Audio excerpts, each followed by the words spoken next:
Hello friends, welcome to my channel crack your competition with Anjali. Friends, आज के इस video में हम लोग CTET previous year online exam 2023 के ईवीएस यानी कि पर्यावरण अध्ययन के पेपर को सॉल्व करेंगे। जो पेपर 23 जनवरी 2023 को फर्स्ट शिफ्ट में हुआ था, उसका ईवीएस का पेपर हम लोग सॉल्व करने वाले हैं। फ्रेंड्स, यदि आपने इससे पहले के पेपर्स को सॉल्व नहीं किया है तो डिस्क्रिप्शन बॉक्स में प्लेलिस्ट लिंक दिया हुआ है, वहाँ पर आपको सारे पेपर्स मिल जाएंगे। साथ ही यदि आपने 2021-2022 वाले ऑनलाइन एग्जाम पेपर्स को नहीं देखा है तो उसका भी डिस्क्रिप्शन बॉक्स में नीचे प्लेलिस्ट लिंक दिया हुआ है, वो पेपर्स भी आप लोग वहाँ से देख सकते हैं। फ्रेंड्स, वीडियो को शुरू करने से पहले एक छोटी सी रिक्वेस्ट है, यदि आप चैनल पर नए हो तो चैनल को सब्सक्राइब करके बेल आइकन को प्रेस कर लीजिएगा, ताकि मैं जब भी कोई भी वीडियो अपलोड करूँ तो उसका नोटिफिकेशन आपको तुरंत मिल सके। वीडियो पसंद आए तो वीडियो को लाइक एंड शेयर अवश्य कीजिएगा। चलिए फ्रेंड्स, वीडियो को शुरू करते हैं।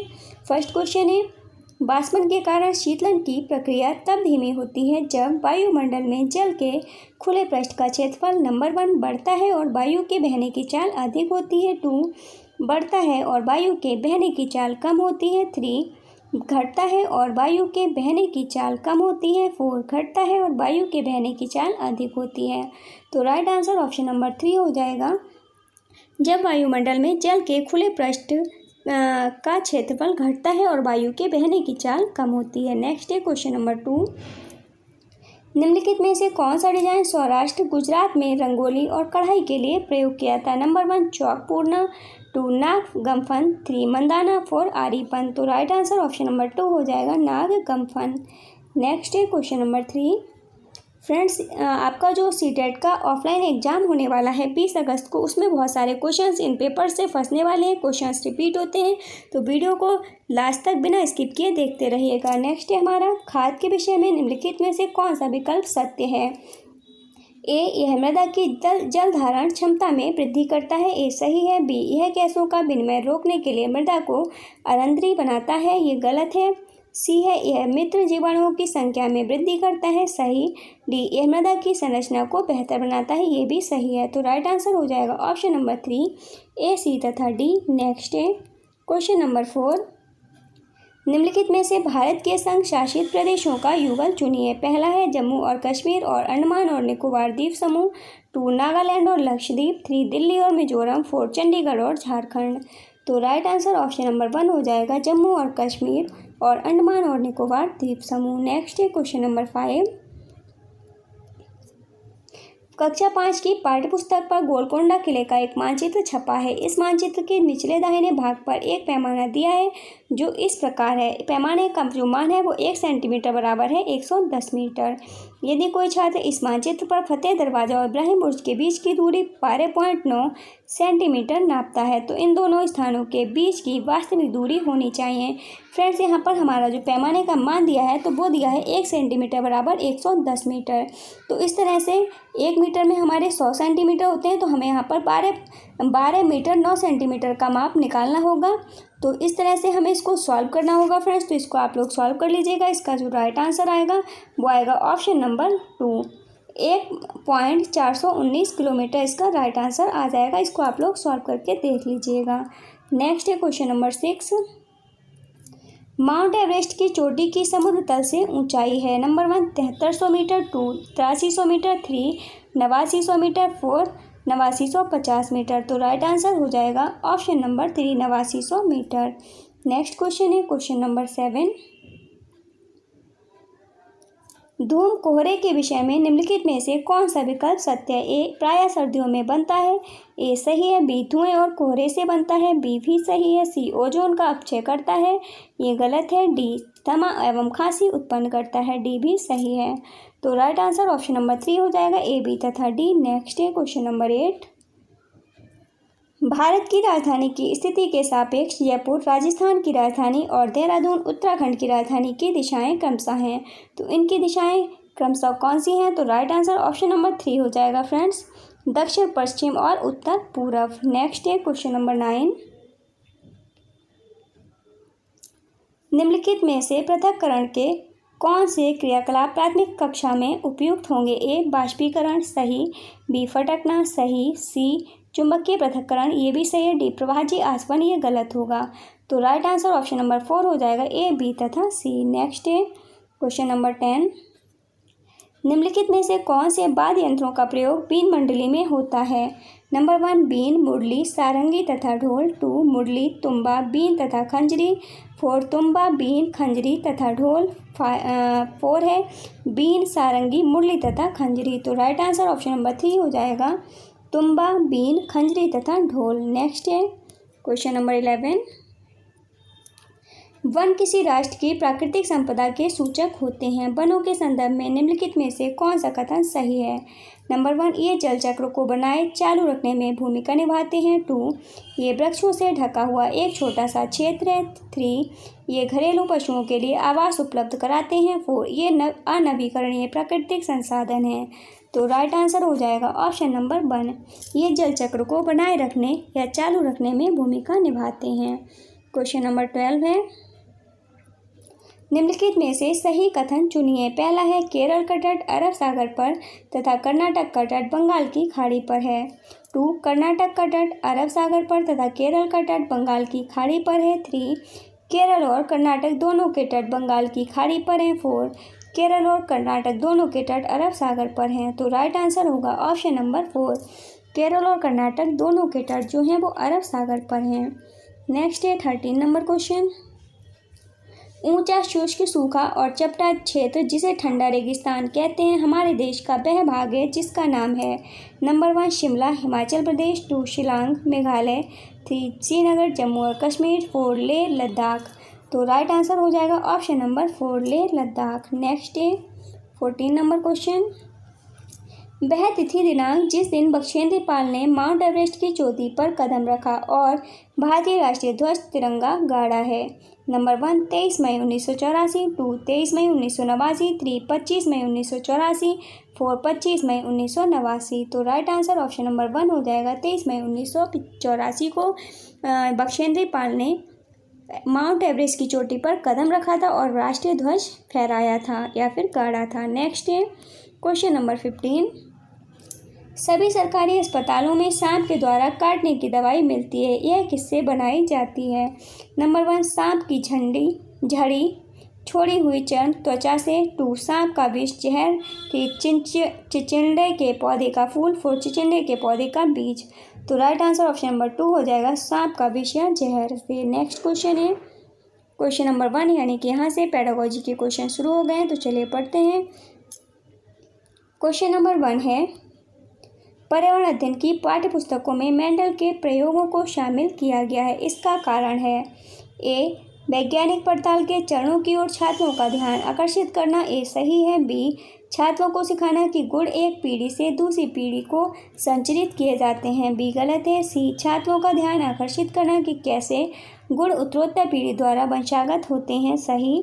डी अपने तथा अपने अभिभावकों एवं रिश्तेदारों की बीच समानताएं खोजने में छात्रों की सहायता करना, डी वाला भी सही है। तो राइट आंसर हो जाएगा हमारा डी वाला हमारा गलत है फ्रेंड्स, सही नहीं है। तो राइट आंसर हो जाएगा ए और सी, ऑप्शन नंबर 1 इसका सही आंसर है। नेक्स्ट है क्वेश्चन नंबर 2।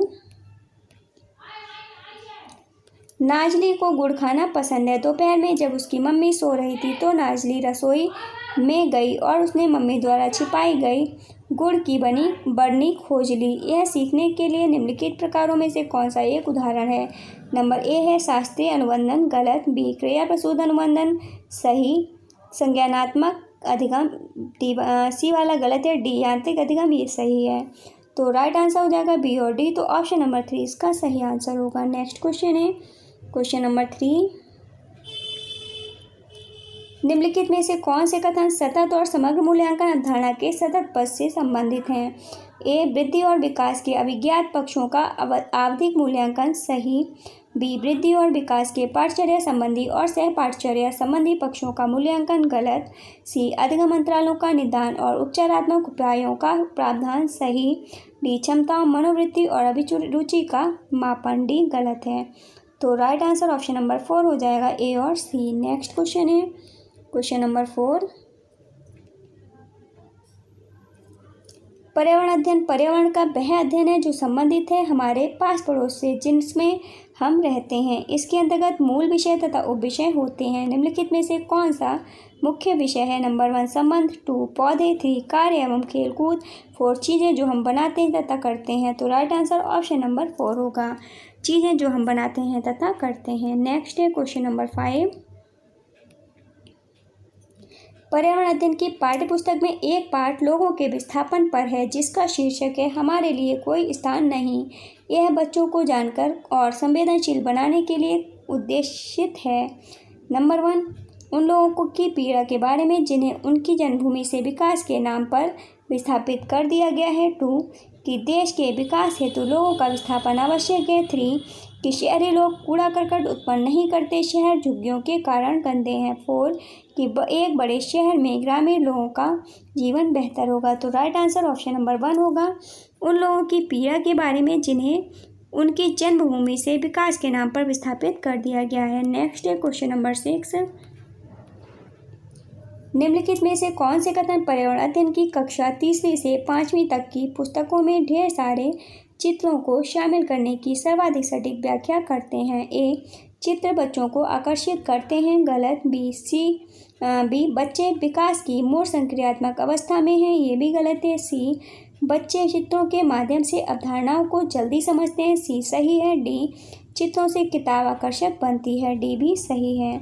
तो राइट आंसर हो जाएगा ऑप्शन नंबर 3, सी और डी। नेक्स्ट क्वेश्चन है क्वेश्चन नंबर 7। एक अध्यापक के लिए बीज का अंकुरण का विषय पढ़ाने के लिए प्रभावी तरीका होगा।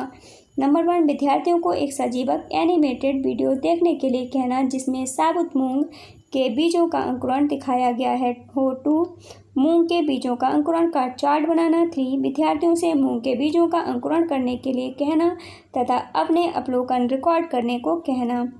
4, मूंग के बीजों के अंकुरण का मॉडल दिखाना। तो राइट आंसर ऑप्शन नंबर 3 हो जाएगा, विद्यार्थियों से मूंग के बीजों का अंकुरण करने के लिए कहना और अपने अवलोकन का रिकॉर्ड करने को कहना। नेक्स्ट है क्वेश्चन नंबर 8। राष्ट्रीय पाठचर्या की रूपरेखा एनसीएफ 2005 इस बात पर जोर देती है कि पर्यावरण अध्ययन की शिक्षा होनी चाहिए। नंबर 1, हमारे आसपास के वातावरण, प्रकृति, चीज़ों और लोगों के साथ क्रियाओं, बातचीत, क्रियाओं और भाषा दोनों के माध्यम से। 2, केवल एनसीईआरटी और राज्य बोर्डों द्वारा तैयार की गई पर्यावरण अध्ययन की पाठ्यपुस्तकों द्वारा। 3, पर्यावरण से संबंधित गतिविधियों में शामिल शिक्षक और विद्यार्थियों द्वारा। 4, विद्यार्थियों के लिए शिक्षकों द्वारा चयनित उपयुक्त गतिविधियों द्वारा। तो राइट आंसर हो जाएगा ऑप्शन नंबर 1, हमारे आसपास के वातावरण, प्रकृति, चीज़ों और लोगों के साथ बातचीत, क्रियाओं और भाषा दोनों के माध्यम से। नेक्स्ट है क्वेश्चन नंबर 9। सबसे उपयुक्त विकल्प से रिक्त स्थान की पूर्ति कीजिए। डैश, प्रकृति के प्रत्यक्ष अवलोकन और प्राकृतिक और सामाजिक दुनिया में पैटर्न और प्रक्रियाओं को समझने में युवा दिमाग को शामिल करने का एक माध्यम बनना चाहिए। नंबर 1, माता पिता को। 2, साथियों को। 3, पर्यावरण को। 4, शिक्षकों को। तो राइट आंसर हो जाएगा इसका ऑप्शन नंबर 3, पर्यावरण को। पर्यावरण को प्रकृति के प्रत्यक्ष अवलोकन और प्राकृतिक और सामाजिक दुनिया में पैटर्न और प्रक्रियाओं को समझने में युवा दिमाग को शामिल करने का एक माध्यम बनना चाहिए। नेक्स्ट क्वेश्चन है क्वेश्चन नंबर 10। इस साल स्कूल के बगीचे में खूब सारे आम इकट्ठा हुए। जूली ने पर्यावरण अध्ययन कक्षा 5 के पाठ खाएं आम 12 महीने पढ़ाने के लिए इन आमों का उपयोग करने के बारे में सोचा। इस पाठ को पढ़ाने के लिए सर्वाधिक उपयुक्त तरीका कौन सा होगा? ए, खाद्य प्रसंस्करण इकाई भ्रमण जिसमें विशेषज्ञ विद्यार्थियों को प्रसंस्करण प्रक्रिया के बारे में बताएं, सही। बी, आम खाद्य पदार्थ उत्सव का आयोजन जिसमें विद्यार्थी उनके द्वारा बनाए हुए आम के विभिन्न व्यंजनों का स्टॉल लगाएं, सही। सी, खाद्य प्रसंस्करण इकाई के विशेषज्ञ को आपकी कक्षा में विशेषज्ञ वार्ता के लिए आमंत्रित करें, यह नहीं होगा। डी, एक प्रदर्शनी का आयोजन जिसमें आम से बने विभिन्न खाद्य पदार्थों को प्रदर्शित किया जाए, ये भी नहीं होगा। तो आंसर हो जाएगा ऑप्शन नंबर 1, ए और बी। नेक्स्ट क्वेश्चन है क्वेश्चन नंबर 11। पर्यावरण अध्ययन शिक्षण हेतु अध्यापक को निम्नलिखित में से किसका चयन करना चाहिए? नंबर 1, बच्चों को अकेले कार्य करने के अवसर प्रदान करें। 2, बच्चों को कार्य करने में मदद करें। 3, बच्चों को छोटे समूहों में कार्य करने के अवसर प्रदान करें। 4, बच्चों को बड़े समूहों में कार्य करने के अवसर प्रदान करें। तो राइट आंसर ऑप्शन नंबर 3 होगा, बच्चों को छोटे समूहों में कार्य करने के अवसर प्रदान करें। नेक्स्ट है क्वेश्चन नंबर 12। कक्षा 3 की पर्यावरण अध्ययन में विषय पाठ जल में जिन महत्वपूर्ण संपत्तियों विषयों पर ध्यान दिया गया है वे हैं। नंबर 1 है जल के स्थानीय स्रोत, जल के उपयोग, लिंग, भूमि का दूरी के अनुमान। 2 जल के स्थानीय स्रोत, जल के उपयोग, लिंग, भूमि का दूरी के अनुमान, सामाजिक भेदभाव, पीने के लिए स्वच्छ जल। 3 जल के स्थानीय स्रोत, जल के उपयोग, लिंग, भूमि का दूरी के अनुमान, जल का शुद्धिकरण। 4 जल के स्थानीय स्रोत, जल के उपयोग, लिंग, भूमि का दूरी के अनुमान, वर्षा जल संग्रहण। तो राइट आंसर होगा ऑप्शन नंबर 2। जल के स्थानीय स्रोत, जल के उपयोग, लिंग, भूमि का दूरी के अनुमान, सामाजिक भेदभाव, पीने के लिए स्वच्छ जल। नेक्स्ट है 13 नंबर क्वेश्चन। निम्नलिखित में से कौन सी प्रक्रियाएं आकलन की प्रकृति की व्याख्या करती हैं? नंबर ए है संवादात्मक, ए वाला सही है। बी रचनात्मक, ये भी सही है। सी योगात्मक, सी भी सही है। डी मूल्यांकन, डी नहीं होगा। तो राइट आंसर ऑप्शन नंबर 1 हो जाएगा, ए, बी और सी। नेक्स्ट है क्वेश्चन नंबर 14। कक्षा 5 के विद्यार्थियों के लिए वंशानुक्रम आनुवंशिकता एक अमूर्त प्रत्यय है। एक पर्यावरण अध्ययन की शिक्षिका हीना अपने विद्यार्थियों में आनुवंशिकता की समझ पैदा करने के लिए का आयोजन करेगी। नंबर 1 हाथों से क्रियाकलाप, 2 भूमिका निभाना, 3 अन्वेषणात्मक क्रियाकलाप, 4 उदाहरणों का विश्लेषण। तो राइट आंसर हो जाएगा ऑप्शन नंबर 4, उदाहरणों के विश्लेषण का आयोजन करेगी। नेक्स्ट क्वेश्चन है क्वेश्चन नंबर 15। निम्नलिखित में से प्राथमिक स्तर पर पर्यावरण अध्ययन की पाठचर्या की विशेषताओं की पहचान कीजिए। ए समावेशी, सही। 2 संदर्भ सही, सही। 3 अनुभवात्मक, ये भी सही है। चौथा है डी वैश्विक से स्थानीय विषय केंद्रित, ये नहीं होगा। तो राइट आंसर हो जाएगा ऑप्शन नंबर 4, ए, बी और सी। फ्रेंड्स आज की वीडियो में बस इतना ही। आपको वीडियो कैसी लगी प्लीज़ कमेंट बॉक्स में ज़रूर बताइएगा। वीडियो पसंद आई हो तो वीडियो को लाइक एंड शेयर कीजिएगा। यदि आप चैनल पर नए हो तो चैनल को सब्सक्राइब करके बेल आइकन को प्रेस कर लीजिएगा, ताकि मैं जब भी कोई भी वीडियो अपलोड करूँ तो उसका नोटिफिकेशन आपको मिल सके। फ्रेंड्स मिलते हैं नेक्स्ट वीडियो में, तब तक के लिए बाय बाय, टेक केयर।